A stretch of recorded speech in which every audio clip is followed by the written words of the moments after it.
જડ ચેતન. લેખક હરકિશન મહેતા. ચેપ્ટર 2. સિદ્ધિવિનાયકના દર્શન માટે મંદિરના પ્રવેશદ્વારની બંને બાજુએ લાગેલી સ્ત્રી પુરુષોની કતાર ધીમી ગતિએ આગળ સરકતી હતી. સંકષ્ટ ચતુર્થીના મંગળવારે ચાલુ મંગળવાર કરતાં દર્શનાર્થીઓની ભીડ વધારે રહેતી. હાથમાં પૂજાના ફૂલ અને શ્રીફળ સાથે યંત્રવત કતારમાં આગળ ખસતી તુલસી ઊંડા વિચારમાં ખોવાયેલી હતી. 5 જ મિનિટના અંતરે બની ગયેલી બે અણધારી ઘટનાએ તેના માનસને કબજે કરી લીધું હતું. હાઉસ ડૉક્ટર શ્રીકાંત દીક્ષિતે મૂકેલો લગ્નનો પ્રસ્તાવ મીઠી મૂંઝવણ જગાડતો હતો. પ્રસ્તાવ જેટલો અણધાર્યો હતો એટલો જ કવેળાનો તુલસીને લાગ્યો. લગ્નનો વિચાર જ મનમાં ઉદ્ભવ્યો ન હોય ત્યાં પ્રસ્તાવ મૂકનાર પાત્રની પસંદગી કે નાપસંદગીની સૂઝ ક્યાંથી સ્ફુરે? જે ઘડીએ પિતા પોતાને પરણાવી દેવાનો સંકલ્પ કરશે ત્યારે વાત કઈ રીતે આગળ વધશે એ તો એણે અવારનવાર અલપ-ઝલપ વિચારી રાખેલું. પિતાજી કોઈ મૂર્તિયાની વાત ઉચ્ચારશે, એ મૂર્તિઓ કન્યાને જોવા ઘેર આવશે, પોતે એને ચા નાસ્તો પીરસશે, પછી પેલો 2-4 સવાલો પૂછશે. પોતાને માટે એ પહેલો પ્રસંગ હશે એટલે એના પ્રશ્નના ઉત્તર આપતા થોડો સંકોચ થશે. સામેથી પોતે કદાચ કાંઈ પૂછી નહીં શકે. છોકરાની સાથે આવેલા એના ઘરનાઓ પોતાને ધારીને જોશે.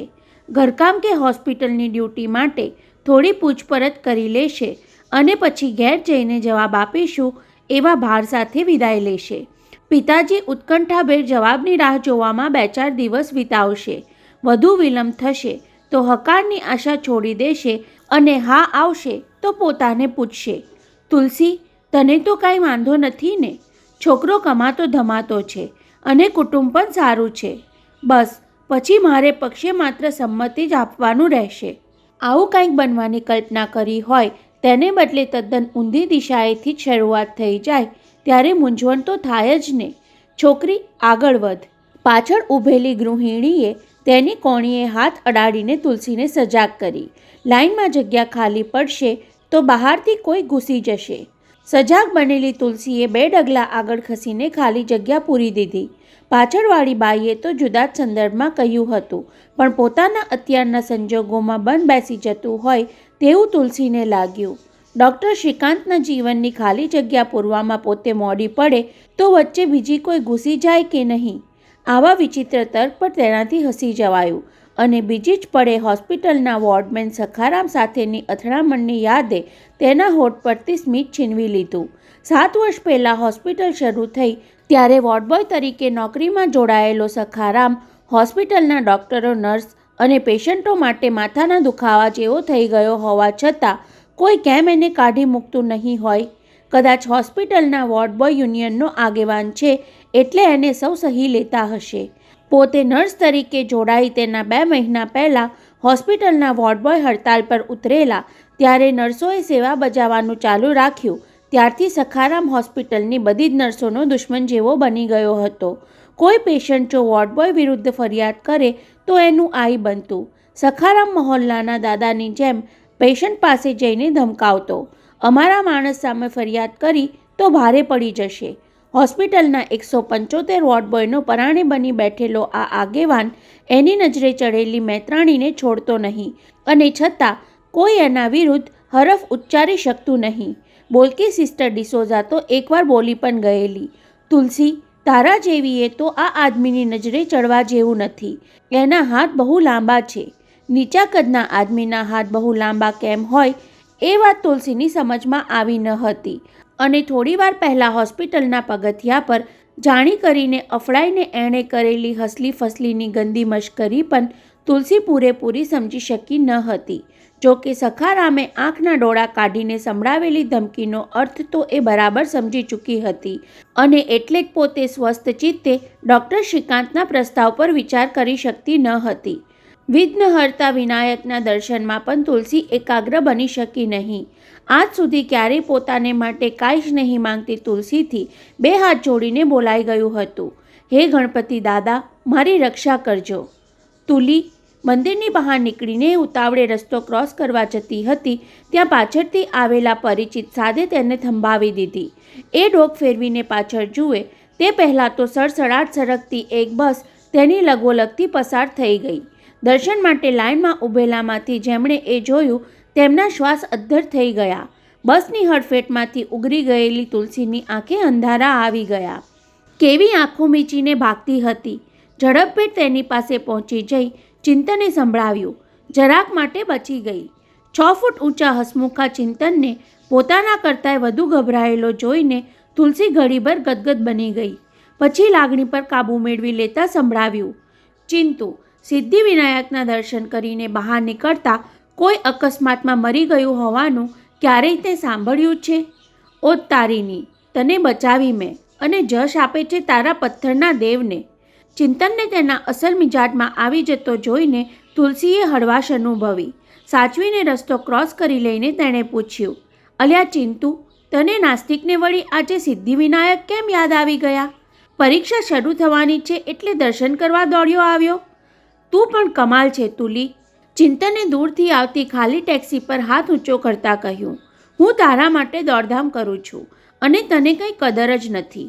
દર્શન કરવા નહીં, તને લેવા માટે દોડ્યો આવ્યો. એટલે? તુલસીને ધ્રાસકો પડ્યો. બાપુજીને ફરી હાર્ટ? નહીં, એવું કાંઈ નથી. બાજુમાં આવીને ઊભી રહેલી ટેક્સીનો દરવાજો ખોલી તુલસીને અંદર બેસી જવાનો સંકેત કરતાં એણે કહ્યું, ગોસ્વામી કાકાને કાંઈ જ નથી થયું, કહી પોતે અંદર ગોઠવાઈ જઈને ટેક્સીવાળાને સૂચવ્યું, તિલક બ્રિજ. તો પછી ટેક્સી કરવાની શું જરૂર? ટેક્સીના પૈસા તારે નહીં ચૂકવવા પડે. બસ, માણસને હાર્ટ એટેક આવે તો જ જલ્દી ઘેર પહોંચવું એવું થોડી છે. ચિંતને મોટા માણસની ઢબે ઠપકો આપવાનો દેખાવ કર્યો. પુત્રી રોજ કરતાં ઘેર મોડી આવે તો પિતાને ચિંતા થાય કે નહીં? અને પિતા જો હાર્ટ પેશન્ટ હોય તો એમની ચિંતા જોઈને મને ચિંતા થાય કે નહીં? પણ ચિંતુ, બાપુજીને ખબર છે કે મંગળવારે હું સિદ્ધિવિનાયક. ગોસ્વામી કાકા પણ એ જ કહેતા હતા. મંગળવારે તુલસી મંદિરથી આવવામાં ક્યારેય આટલું મોડું નથી કરતી. અડધા કલાકથી એ મારી સાથે વાત કરતાં બારી બહાર જોઈને બોલતા હતા. હજુ કેમ નહીં આવી હોય? હું હાજર ન હોત તો કદાચ જાતે જ તને શોધવા મંદિરે દોડી આવત. એ જ વખતે ટેક્સી દાદરના તિલક બ્રિજ પર આવી એટલે ચિંતને ડ્રાઈવરને કહેવું પડ્યું, અબ લેફ્ટ ટર્ન લેના. તુલસીને થયું મોડું થવાનું કારણ ચિંતુને કહી દઉં. ડીન અને હાઉસ ડૉક્ટરે ઉપર બોલાવીને જે કાંઈ કહ્યું તે એને જણાવી દઉં. વર્ષોથી પડોશમાં રહેતા અને નિશાળના દરેક ક્લાસમાં સાથે ભણતા ચિંતુથી કોઈ વાતે છાની રાખતી નહીં.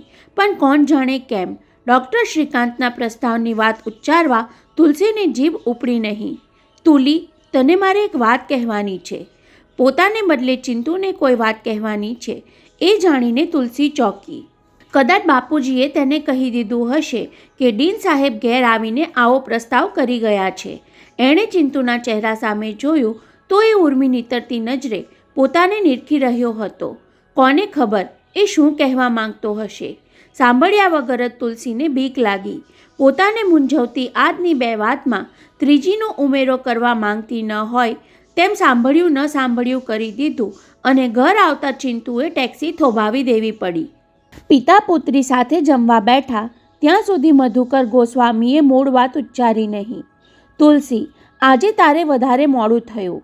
એના જવાબમાં સંકષ્ટ ચતુર્થીનો મંગળવાર હતો એટલે મંદિરે ભીડ વધારે હતી એવું કહેતી તુલસી રસોડામાં કામે લાગી ગઈ હતી અને ગોસ્વામી રોજના નિયમ મુજબ રસોઈ થઈ ત્યાં સુધી સિતાર બજાવતા રહ્યા હતા. હું જમીને આવું છું કહી ચિંતન તેના ઘરે ચાલ્યો ગયો એટલે તુલસીએ ધરપત અનુભવી હતી. રોકાયો હોત તો કદાચ ટેક્સીમાં કહેવાની રહી ગયેલી વાત એ ઉચ્ચારત એવો તુલસીનો અજંપો ઓસરી ગયો. જીવનમાં કોઈ ઘટના આકસ્મિક રીતે બની જાય છે ત્યારે ખબર નથી હોતી કે ભવિષ્યમાં એ કેવો જોગ સંજોગ સર્જી દે છે. નર્સ તરીકે હોસ્પિટલમાં જોડાઈ એ દિવસે ડીન સાહેબને પ્રણામ કરવા ગયેલી ત્યારે એમણે આશીર્વાદ આપેલા કે ભલે તું ડૉક્ટર ન બની શકી પણ કોઈ લાયક ડૉક્ટર તને જીવનસાથી બનાવે. તેના 2-4 દિવસ પછી જ જોગાનું જોગ પોતે ચિંતનને હોસ્પિટલમાં લઈ ગઈ હતી. ડીન સાહેબ, યશોદા માસીનો અમારો આ ચિંતુ ઇન્ટર સાયન્સમાં બહુ ઊંચા માર્ક્સથી પાસ થયો છે. એને આપણી મેડિકલ કોલેજમાં એડમિશન મળી શકે કહીને એણે વાતને વજન આપવા માટે ઉમેર્યું હતું. એ ડૉક્ટર બનશે તો હું પોતે ડૉક્ટર બની ગઈ એટલો બધો મને આનંદ થશે. પોતાના માસીના દીકરા ભાઈની ભલામણ માટે તુલસી આવી છે એમ માની ડીન સાહેબ ચિંતનનું માર્કશીટ જોઈ ગયા. મેડિકલ કોલેજના એડમિશન મેળવવા માટે ચિંતન પૂર્ણ લાયક ધરાવતો હતો એવું લાગ્યું, છતાં ડીન વિચારમાં પડી ગયેલા.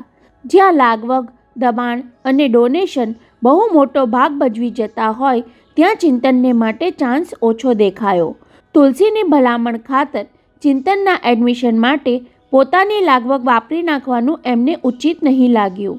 હું ટ્રાય કરીશ એવું કહીને વાત ટાળી દેવા માંગતા હતા ત્યાં પૂછવા ખાતર એમણે ચિંતનને પૂછ્યું હતું, તારા ફાધર મિસ્ટર મજમુદાર શું કરે છે?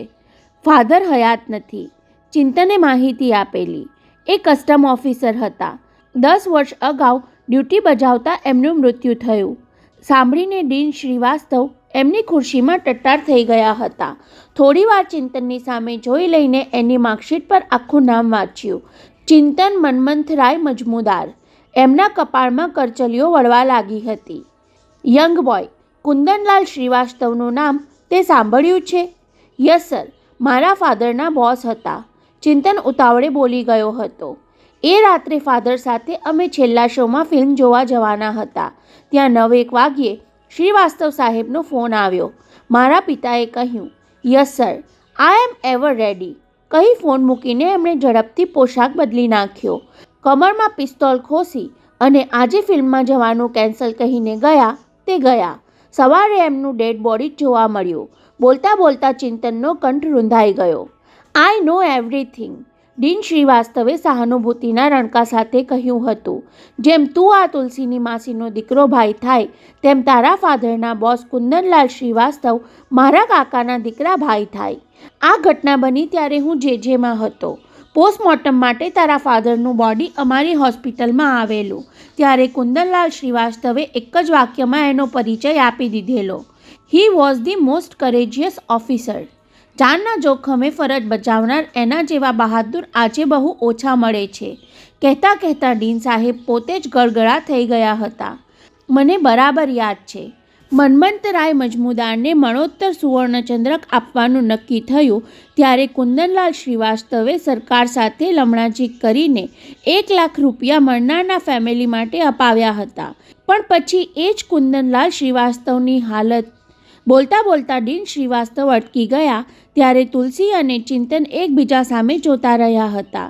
ચિંતનથી રહેવાયું નહીં એટલે ઉચાટભર્યા અવાજે પૂછી લીધેલું, સર, શું કુંદનલાલ શ્રીવાસ્તવને? થયું તો કંઈ નહીં. કહેવા ન કહેવાની દ્વિધામાં થોડું રોકાઈને છેવટે એમણે કહી જ દીધું. કુંદનલાલ પ્રામાણિક કસ્ટમ ચીફ હતા. લાખોની લાંચને એમણે ઠોકરે મારી એટલે દાણચોરોએ દિલ્હીથી દબાણ લાવી એમની મુંબઈથી બદલી કરાવી. એ તો ઠીક, પણ એમની દીકરીને મેડિકલ કોલેજમાં એડમિશન જોઈતું હતું ત્યારે કોઈએ દાદ પણ ન આપી.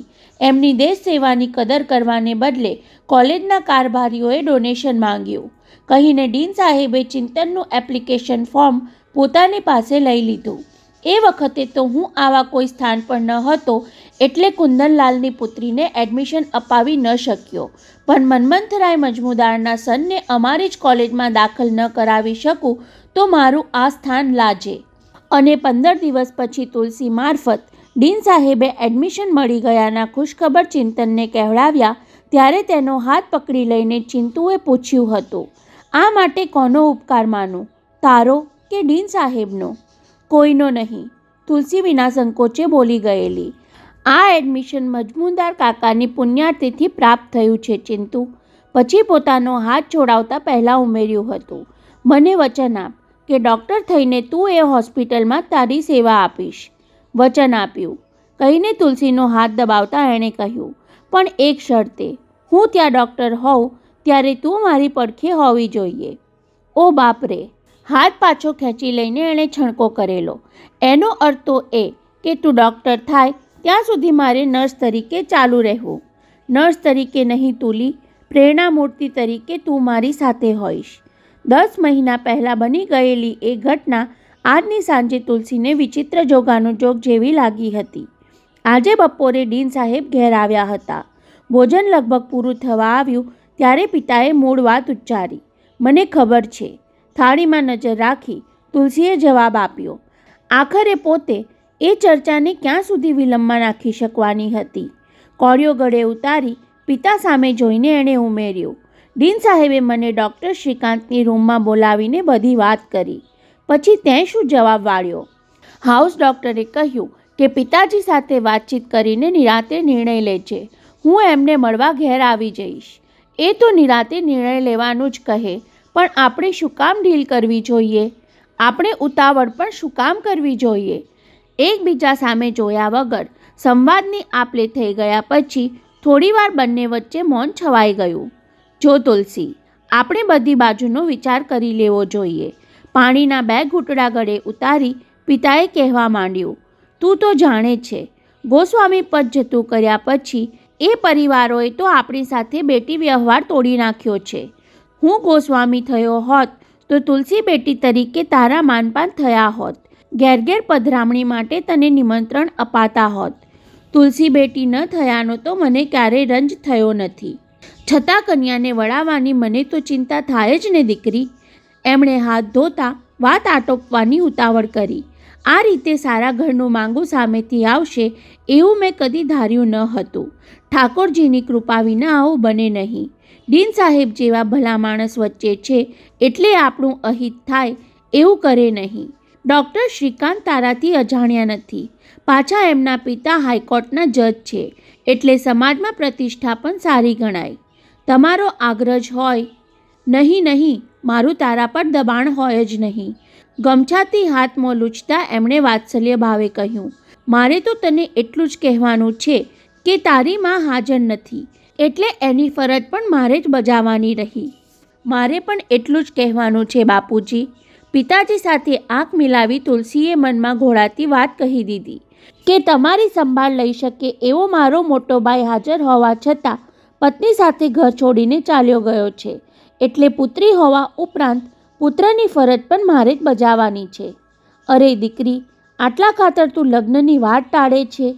લાગણીથી ધ્રુજતા અવાજે મધુકર ગોસ્વામી બોલ્યા, હું જીવું ત્યાં સુધી મારે ખાતર તું કુંવારી રહે તો મારા એ જીવ્યાનો કોઈ અર્થ નથી. તુલસી દીકરી, તને કેમ સમજાવું કે તને સારું સાસરું મળી જાય એ મારા માટે મોક્ષ મળ્યા કરતાંય વધારે મોટું સુખ છે. હું સમજું છું.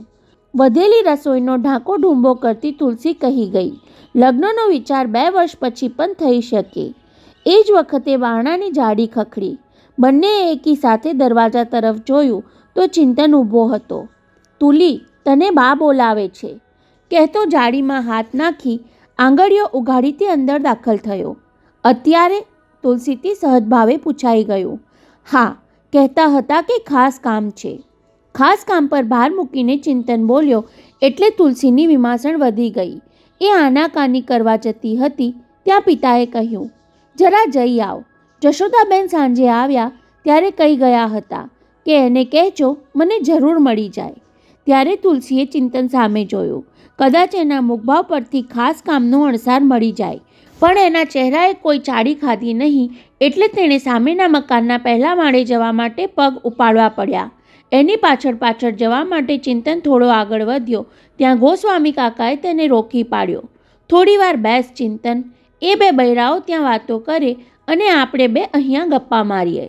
ચિંતન રોકાવાની હાના કરે તે પહેલાં તો તુલસી એને ઘેર પહોંચી ગઈ હતી. આ વાવ તુલસી! 45 વર્ષના જાજરમાન દેખાતા નિખાલસ ભાવના યશોદાબહેને તેને હિંચકા પર પોતાની બાજુમાં બેસાડી દીધી. 5 વર્ષ પહેલાં તેની માતા પરલોક સિધાવી રહી હતી ત્યારે આ જ યશોદાબહેનને બાજુમાં બેસાડી તુલસીની સોંપણી કરી હતી. જુઓ યશોદાબહેન, દીકરી તમને સોંપું છું. પિયરિયાએ તો મારા નામનું વર્ષો પહેલાં નાહી નાખ્યું છે. હવે તમે જ એના માસી બન્યા છો.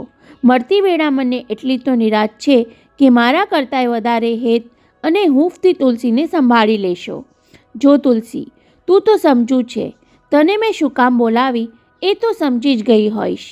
મોણ નાખ્યા વગર વાત શરૂ કરી દેવાની યશોદાબહેનની ખાસિયત તુલસીને ગમતી હતી, પણ અત્યારે એ રીત તેને થોડી હેપતાવી દે એવી લાગી. પહેલાં તો એણે માન્યું કે જે વાત ચિંતન ટેક્સીમાં કહેવા માંગતો હતો એ કહેવાની રહી ગઈ. એ બાબત જ યશોદા માસી કંઈક કહેવાના હશે. માસી, હું સમજુ હોઉં તો પણ આજે બધું એવું અણધાર્યું બને છે કે મારી સમજ બહેર મારી ગઈ. માણસનું બધું ધાર્યું થયા કરતું હોત તો જગતમાં કોઈ ભગવાનને માનત જ નહીં. યશોદાબેનનું આ બીજું લક્ષણ હતું. દાખલા દલીલ ટાંકતા એમને બહુ સરસ આવડતું. સાંભળ, તારી હોસ્પિટલના શ્રીવાસ્તવ સાહેબ ગોસ્વામીજીને મળવા આવ્યા ત્યારે મને પણ એમણે તારે ઘેર બોલાવી હતી. હવે તુલસી ચોંકી. એમણે તારા માટે માંગુ નાખ્યા પછી મેં તો એ જ વખતે કહી દીધું કે મારે દીકરી હોત અને તમે આવું સગપણ લાવ્યા હોત તો હું એમને પૂછવા રોકાયા વગર એ જ ઘડીએ વધાવી લઉં. તુલસી હવે વધારે ચોંકી. તેને વરસ પહેલાંની વાત યાદ આવી ગઈ. ચિંતનને ચીડાવવા માટે એકવાર પોતે બોલી ગઈ હતી, માસી, ઘરમાં વહુ લઈ આવો તો તમારા કુંવરના અપલક્ષણ ઓછા થાય. ત્યારે એમણે પણ એવી જ શૈલીમાં કહ્યું હતું, તુલસી, તારા જેવી વહુ શોધી લાવ તો આ ઘડીએ જ પરણાવી દઉં. અને એ જ યશોદા માસી અત્યારે મને બીજાના ઘરની વહુ બની જવા માટે સમજાવી રહ્યા હતા. પોતાના દીકરાને ડૉક્ટર થવામાં 4-5 વર્ષની વાર હતી એટલે માંગુ નાખી શકે એમ ન હતા અને સારા ઘરથી આવેલું કહેણ પાછું ઠેલાવી દેવાનો સ્વાર્થ સાધવા માંગતા ન હતા. તને કાંઈ વાંધો હોય તો મને બેધડક કહી દેજે તુલસી, યશોદા માસીએ પ્રેમથી માથે હાથ ફેરવતા કહ્યું. ત્યારે તુલસીને એ સ્પર્શમાં માતાનું વાત્સલ્ય વર્તાયું. વાંધો તો બીજો શું હોય માસીબા, પણ હું સાસરે જઉં પછી બાપુજીનું ધ્યાન કોણ રાખશે એ મેં વિચારી લીધું છે. બાપુજી પાસે જેનો જવાબ ન હતો એ વિશે માસીબાએ વિચારી પણ લીધું. જો તારાભાઈ કુંદનની વહુને ગોસ્વામીજીએ 2 વેણ કહ્યા એમાં એ બંને જુદા રહેવા ચાલ્યા ગયા. મારા કારણે બાપુજી ભાભીને વળ્યા હતા. તુલસીએ એ પ્રસંગ યાદ કર્યો. મારી મેટ્રિકની પરીક્ષા હતી. ભાભીને પિયર જવું હતું. બાપુજીએ કહ્યું કે વહુ, તમે તુલસીની માની જગ્યાએ છો. અત્યારે જશો તો એ ઘર સંભાળશે કે પરીક્ષાનું ભણશે? ત્યારે ભાભીએ સામું સંભળાવી દીધું કે મારી માને મારી જરૂર હોય ત્યારે હું પિયર ન જઈ શકું એવી શરતે મારે તમારી દીકરીની માં નથી થવું. બસ એમાં મોટા ભાઈએ પત્નીનો પક્ષ લીધો એટલે વાત વધી પડી. મારે કારણે ઘરમાં ભંગાણ પડી ગયું અને હવે તારે કારણે ઘર સંધાઈ પણ શકે એમ છે. એ કઈ રીતે?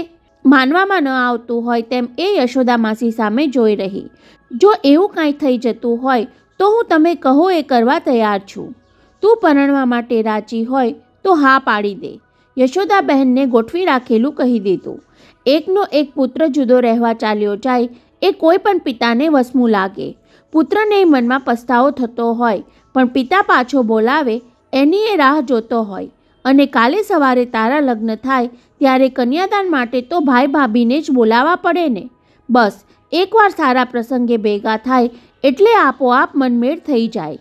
મોટી આંખો પહોળી કરીને તુલસી યશોદા માસી સામે જોઈ રહી. કેવી કોઠા સૂઝ છે તમારામાં. તુલસીના મનમાં અચાનક વિચાર ઝબક્યો. તમારું ચિંતન મારા કરતાં 4-5 વર્ષ મોટો હોત તો મારું પિયર અને સાસરું કેટલા ઢુકડા થઈ જાત. બોલ, મારી વાત ગળે ઉતરે છે તને? ત્યારે સાંજ પછી પહેલીવાર તુલસી મલકી ઉઠી. હકારમાં ડોકું હલાવી બેઠી. બસ તો હવે હા પાડતા પહેલાં એકવાર તારા એ ડૉક્ટર શ્રીકાંતનું ઘર જોઈ આવ. યશોદા બહેને ઠાવકાઈથી સમજાવ્યું. આપણે જે ઘરમાં જિંદગી ગાળવાની હોય ત્યાંની રહેણી કરણી, ઘરના માણસોના વર્તણૂક જોઈ જાણી લેવા જોઈએ. બોલ, જઈશ ને? ફરી તુલસીએ થોડું શરમાઈ મલકાઈને હકારમાં ડોકું હલાવ્યું. ભલે, તો પછી પરમ દિવસે જવાનું ગોઠવી દઉં છું. પરમ દિવસે? ચોકી જતીએ બોલી ઉઠી. કેમ, એ બહુ મોડું લાગે છે? યશોદા બહેને ગાલે ચીટીઓ ભરતા કહ્યું. તો કાલ ને કાલ જ. નહીં, એમને પૂરું બોલવા દીધા વિના જ હિંચકા પરથી છલાંગ મારતી તુલસીએ દાદરાનો રસ્તો પકડ્યો. હું જાઉં છું માસીબા, પણ તમે આ વાત હમણાં ચિંતનને કહેતા નહીં. એ નહીં કહું. અડધો દાદરો ઉતરી ત્યારે તુલસીના કાને માસીનો અવાજ અફડાયો. એને કહેવાની મારી હિંમત પણ નહીં ચાલે અને એ સાંભળતા તુલસીના પગ પગથિયા પર જકડાઈ ગયા. યશોદા માસીના છેલ્લા વાક્યમાં પીડાનો ઉજળો હતો કે પછી પોતાનો ભ્રમ? પગમાં ખાલી ચડી ગઈ હોય તેમ તુલસી સાચવીને બાકીના પગથિયા ઉતરતી હતી. દાદરથી વડલી તરફ જઈ રહેલી જસ્ટિસ P.N. દીક્ષિતની એમ્બેસેડર કારની પાછલી બેઠકમાં ડૉક્ટર શ્રીકાંતની બાજુમાં બેઠેલી તુલસીનું હૃદય ધકધક થતું હતું. એક હાથ સટ્ટર ડોકમાં પહેરેલી કલચટ મોતીની માળાના પારા ફેરવવામાં રોકાયેલો હતો અને બીજો હાથ વારે વારે માથા પરથી સરી જતી સિલ્કની સાડીનો છેડો ઠીક કરવામાં વ્યસ્ત હતો. નર્સ થઈને તું આટલી બધી નર્વસ થઈ જાય છે તુલસી? એને બોલતી કરવા શ્રીકાંતે મીઠો વ્યંગ કર્યો ત્યારે સહેજ પાપણ ઉંચકીને હોઠના ખૂણેથી એણે થોડું હસી લીધું. જવાબમાં કહેવાનું મન થયું, નર્સ તો હોસ્પિટલમાં, બાકી ઘરમાં તો છું સાવ મણીબહેન. થોડીવાર પહેલાં ઘેર પોતાને તૈયાર કરવા આવેલા યશોદા માસીએ શિખામણ આપતા કહેલું, તુલસી, ત્યાં જઈને સાવ મૂંગી મંતર નહીં બની જતી. સુધરેલા સમાજમાં લજ્જા ગુણને બદલે અણઆવડત ગણાય છે. નીચું જોઈને શરમાતે બેસી રહીશ તો મણીબહેનમાં ખપી જઈશ. પોતે 4 વાગ્યે ડ્યુટી પૂરી કરીને ઘેર જવા નીકળી હતી ત્યારે ડૉક્ટર શ્રીકાંત દીક્ષિતે કહ્યું હતું, અડધા કલાકમાં પપ્પાની કાર લઈને હું તને ઘેર લેવા આવું છું. એ વખતે પણ એણે આજીજી કરેલી, ડૉક્ટર, ઘર સુધી કાર નહીં લઈ આવતા, પ્લીઝ ગલીના નાકા પર કારમાં બેસી રહેજો, હું આવી જઈશ. એ માટે યશોદા માસીએ ઠપકાના સૂરે પૂછ્યું હતું, ડૉક્ટરને ઘેર લેવા આવવાની કેમ ના પાડી દીધી? માસીબા, મને એમની સાથે કારમાં જતી જોઈને આજુબાજુવાળા તો એમ જ માની લે ને કે બધું પાકું થઈ ગયું. તે હવે બધું પાકું જ છે ને? પાકું છે છતાં પાકું નથી. પોતે આવું કેમ બોલી ગઈ એનો વિચાર તુલસીને આવ્યો ત્યારે કાર વરલી પર પહોંચીને ઉત્તમ એપાર્ટમેન્ટ્સનો ઢાળ ચડવા લાગી હતી. અગાઉ અમે પરેલ રહેતા હતા. 5 વર્ષ પહેલાં અહીં મોટા ફ્લેટમાં રહેવા આવ્યા. શ્રીકાંતે માહિતી આપી ત્યારે 6-7 ઊંચી ઇમારતના જૂથમાંથી એક મકાનના પગથિયા પાસે કાર થોભી. જસ્ટિસ ન્યાયમૂર્તિના ડ્રાઈવરે ઝટપટ નીચે ઉતરી તુલસીની બેઠક તરફનો દરવાજો ખોલી આપ્યો. તેમાં જજ સાહેબના મોભાનો અણસાર તુલસીને આવી ગયો. કેશવ, તું જઈને જજ સાહેબને લઈ આવ. નીચે ઉતરી શ્રીકાંતે ડ્રાઈવરને સૂચના આપી, કહેજે કે ઘેર મહેમાન આવી ગયા. આમ કહેતી વખતે તેણે ત્રાસી નજરે તુલસી તરફ જોયું તો એ નીચું જોઈ હોઠ ચાવતી હતી. લિફ્ટમાં દાખલ થઈ શ્રીકાંતે 7મા માળનું બટન દબાવ્યું એટલે તુલસીનું હૃદય કબૂતર ફરી ફફડવા લાગ્યું. અરીસામાં જોઈને તેણે માથાની લટ સરખી કરી ત્યાં સુધીમાં તો લિફ્ટ 7મા માળે પહોંચી ગઈ. લિફ્ટમાંથી બહાર નીકળીને શ્રીકાંત પાછળ 4 ડગલા ચાલવું પડ્યું. 702 નંબરના ફ્લેટના દરવાજે નામ વાંચવા મળ્યું, જસ્ટિસ P.N. દીક્ષિત. નર્વસનેસ ઓછી કરવા પી એટલે શું એવું કાંઈ પૂછવાનું એ વિચારતી હતી ત્યાં. પધારો ભાભી. હજુ તો ડોરબેલનું બટન દબાયું એટલી જ વારમાં જાણે અધીરાઈભેર રાહ જોઈને દરવાજે ઊભી હોય તેમ શ્રીકાંતની નાની બહેને બારણું ઉઘાડતા તેને વધારે નર્વસ બનાવી દે એવા સંબોધન સાથે આવકાર આપ્યો. ત્યારે તુલસીના માથા પરથી છેડો સરકી ગયો અને હાથમાંથી પર્સ વચકી ગયું. પહેલાં છેડો સરખો કરવો કે પર્સ ઊંચકી લેવું એની વિમાસણમાં રહી એટલી વારમાં તો શ્રીકાંતની બહેને તેનો હાથ પકડી લીધો. વર્ષોથી ભાભીના આગમનની રાહ જોતી હતી. આજે આવી ગયા છો તો ઉંમરે ઊભા ન રહો, કહેતી એ તેને અંદર ખેંચી ગઈ. આવી ગઈ તુલસી. દિવાનખંડના દરવાજે પહોંચી ત્યાં શ્રીકાંતની માતા ધ્રુમનબેન હસતા મલકતા સામે આવ્યા. પોતાને નામ લઈને બોલાવી એ તુલસીને બહુ ગમ્યું. પણ મમ્મી, ભાભીનું નામ આપણે બદલી નાખ્યું છે. શ્રીકાંતની બહેન શ્રુતિએ ટહુકો કર્યો. સાવ સાદું સીધું લાગે છે. હું પણ સાવ સાદી સીધી જ છું ને. સહજ ભાવે પોતાનાથી કેમ બોલાઈ ગયું એનો ખુદ તુલસીને અચંબો થયો. તો અમે નામની સાથે તમને પણ બદલી નાખીશું. શ્રુતિ તો લાડમાં બોલી ગઈ પણ તુલસીને અજુગતું લાગ્યું. તું તો આવતાની સાથે ભાભી ભાભી કહીને એને મૂંઝવી નાખે છે, કહી ધ્રુમનબેન તુલસીને અંદર દોરી ગયા. પહેલાં એને જરા બેસવા દે, બધાનો પરિચય થવા દે. ત્યારે ફરી શ્રુતિએ ટહુકો કર્યો, પરિચય? ચાલો હું જ બધાનો પરિચય કરાવી દઉં. આ છે અમારા મોટા ભાઈ શ્રીકાંત. હું એમની નાની બહેન શ્રુતિ.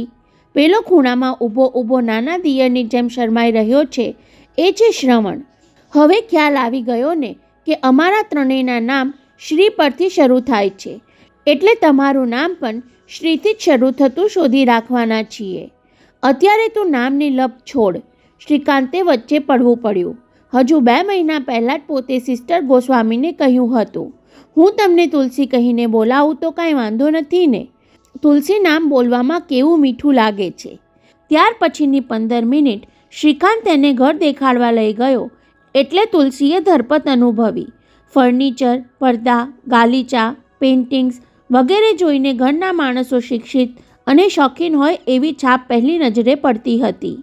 અમારી શ્રુતિ વધારે પડતું બોલે છે, શ્રીકાંતે એકાંતનો લાભ લઈને સ્પષ્ટતા કરી. એના બોલવાનું મન પણ નહીં લેતા. 2 દિવસથી એ એવી તો ભાભી ઘેલી બની ગઈ છે કે હાલતા ચાલતા એની એ જ વાત કર્યા કરે છે. સાચું કહું તો મમ્મીને એણે જ સમજાવી કે છોકરી નર્સ હોય એથી શું થઈ ગયું. સારા ઘરની સંસ્કારી છોકરી હોય અને ભાઈને ગમતી હોય તો આપણને શું વાંધો છે. બાકી એને મોડ બનાવી દેવાની જવાબદારી મારી. આવું કહી કહીને એણે મમ્મીને મનાવી લીધી. એક પછી એક બધા ખંડમાં ફરીને બંને ફરી દિવાનખંડમાં પાછા ફર્યા ત્યારે શ્રીકાંતની માતાની બાજુમાં આધેડ વયની બીજી સ્ત્રીને જોઈ તુલસી સહેજ ચમકી ગઈ. આ છે અમારા પડોશી લલિતાબહેન. ધ્રુમનબેને ઓળખાણ કરાવી. અમારે ઘર જેવા સંબંધ છે એટલે તને જોવા બોલાવ્યા. લલિતાબેન 2-4 પળ ધારી ધારીને જોઈ લીધા પછી બોલી ઉઠ્યા, અરે આને તો મેં પહેલાંય જોઈ છે. છોકરી, તું સિદ્ધિવિનાયકે દર્શન કરવા આવે છે ને? ત્યારે તુલસીએ હકારમાં ડોક નમાવી. બરાબર છે, એ જ. લલિતાબહેન જુસ્સાભેર બોલવા લાગ્યા. ગયા મંગળવારે રસ્તો ક્રોસ કરવા જતી હતી ત્યારે બસનો એક્સિડન્ટ થતો રહી ગયો. એક જુવાને તેના નામનો સાથ પાડીને તેને રોકી ના હોત તો કદાચ. બોલતા બોલતા જરાક વાર અટકીને એણે ઉમેર્યું, પછી મેં એ જુવાન છોકરા સાથે એને ટેક્સીમાં જતી જોઈ. લલિતાબેન એવી રીતે છેલ્લું વાક્ય બોલી ગયા કે ઝાટકા સાથે તુલસીની ગરદન ઊંચી થઈ. એણે જોયું કે દિવાનખંડમાં બેઠેલા દરેકની નજર તેને તાકી રહી હતી. થોડીવાર માટે ભારેકમ ખામોશી છવાઈ ગઈ ત્યારે તુલસીને થયું કે કાંઈક ગેરસમજ તોડાઈ રહી છે. એ તો અમારા પડોશમાં રહેતો ચિંતન હતો. તુલસીએ શ્રીકાંત તરફ નજર કરતાં કહ્યું, તમે તો ઓળખો છો ને એને? અમારા યશોદા માસીનો ચિંતન. મને ઘેર જતાં મોડું થયું એટલે બાપુજીએ એને લેવા મોકલેલો. ખુલાસો કર્યા પછી પોતે ગુનેગારના જેવો બચાવ કર્યો હોય એવું તુલસીએ મહેસૂસ કર્યું. સારું થયું કે એ જ વખતે ડોરબેલ વાગી અને જજ સાહેબે ઘરમાં પ્રવેશ કર્યો. નહીતર કોણ જાણે ક્યાં સુધી પોતે બધાની વેધક નજરથી વિંધાતી રહેત. શ્રીકાંતની પીઢ આવૃત્તિ જેવા અને પ્રતિભાશાળી દેખાતા જજ સાહેબ દિવાનખંડમાં દાખલ થયા એટલે તુલસીએ એમને પ્રણામ કર્યા. પિતા જેવું વાત્સલ્ય વરસાવતા એ થોડીવાર તેને નિરખી રહ્યા પછી પ્રસ્તાવના વ્યક્ત કરી. આ બધા કહેતા હતા એના કરતાં તમે વધારે સુંદર દેખાવ છો. પછી પત્નીની બાજુમાં બિરાજેલા લલિતાબહેનને જોઈ તેમના મુખભાવ પલટાઈ ગયા. પત્નીને ઠપકો આપતા હોય એ મેં કતરાયા. ભાવિ પુત્રવધૂને દેખાડવાની એટલી બધી અધીરાઈ આવી ગઈ કે ઘરના જુએ એ પહેલાં એમને બોલાવી લાવી. એમના એ હાવભાવે લલિતાબહેનને ઊભા કરી દીધા. બાકી કહેવું પડે, કન્યા સોના જેવી શોધી લાવ્યા. એવો મલાવો રાખીને રવાના થયા. ઘરઘાટી ચા નાસ્તાની પ્લેટ મૂકી ગયો ત્યાં હોસ્પિટલના ડીન સાહેબને અને વિશેષ તો એમની પાછળ આવતા પિતાને જોઈને તુલસી અચંબામાં પડી ગઈ. પિતાજીએ મને કહ્યું પણ નહીં કે એ અહીં આવવાના છે. કેમ તુલસી, ઘર જોઈ લીધું? ઘરના માણસોને મળી લીધું? પૂછતા ડીન શ્રીવાસ્તવ મધુકર ગોસ્વામીને અંદર લઈ આવ્યા. બિરાજો ગોસ્વામીજી. ઉપર છેલ્લો પરિચય વિધિ થયો અને નાસ્તાની પ્લેટો પીરસાઈ એટલે શ્રીવાસ્તવે પ્રસ્તાવને આગળ વધાર્યો. મને થયું કે સારા કામમાં વિલંબ શું કામ કરવો? તમને સૌને કન્યા પસંદ હોય અને ગોસ્વામીજીને તમારું કુટુંબ પસંદ હોય તો અત્યારે જ વાત પાકી કરી નાખીએ. કેમ, બરાબર છે ને જજ સાહેબ? અમારે તો શ્રીકાંતની પસંદગી એ અમારી પસંદ, કહેતા જજ સાહેબે પત્ની તરફ જોયું. શું કહેવું છે તમારું? આમાં કંઈ કહેવાપણું જ ક્યાં છે? ધ્રુમનબેને સત્વરે સંમતિ આપી દીધી ત્યારે તુલસીને થયું કે વધુ પડતી ઉતાવળ થઈ રહી છે. તો બોલો ગોસ્વામીજી, હવે તમારી હાની રાહ છે. ડીને તુલસીના પિતા તરફ જોતા કહ્યું. જોઈએ તો અંદર જઈને તુલસી સાથે વાતચીત કરી લો. ગોસ્વામીજીએ પુત્રી તરફ જોયું. તુલસી શરમાઈને નીચું જોઈ ગઈ. પુત્રીના મુખભાવમાં એમને સંમતિ વાંચી લીધી. છતાં ડીન શ્રીવાસ્તવના કાનમાં કંઈ કહ્યા વગર રહી શક્યા નહીં. એની કોઈ ચિંતા ન કરતા ગોસ્વામીજી, કાનમાં કહેવાયેલી વાત જાહેર કરતા ડીન બોલી ઉઠ્યા. તમારે કંકુ અને કન્યા સિવાય કાંઈ જ આપવાનું નથી. જજ સાહેબ સાથે મારે બધી વાત થઈ ચૂકી છે. બોલો, હવે ક્યારે શ્રીફળ ચાંદલા કરવા છે? અડધી મિનિટ માટે શાંતિ છવાઈ ગઈ. કોણ બોલવાની પહેલ કરે એની ગળમથલ ચાલી. આખરે શ્રીકાંતની બાએ જ કહેવું પડ્યું, કાલે બહુ સારો દિવસ છે. ઘર મેળે શ્રીફળ ચાંદલાની વિધિ કરી દઈએ. કાલે જ? તુલસીનું હૃદય એકાદ બે ધબકારા ચૂકી ગયું. ઘર મેળે જે કરવું હોય તે કાલે જરૂર કરો. જજ સાહેબે પોતાનો સૂર પુરાવ્યો. પરંતુ વે વિશાળની વિધિ તો મારે ધૂમધામથી કરવી છે. ઘરમાં પહેલો જ પ્રસંગ છે.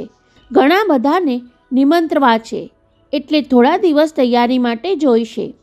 દીક્ષિત સાહેબ, એ તમારા પર છોડીએ છીએ.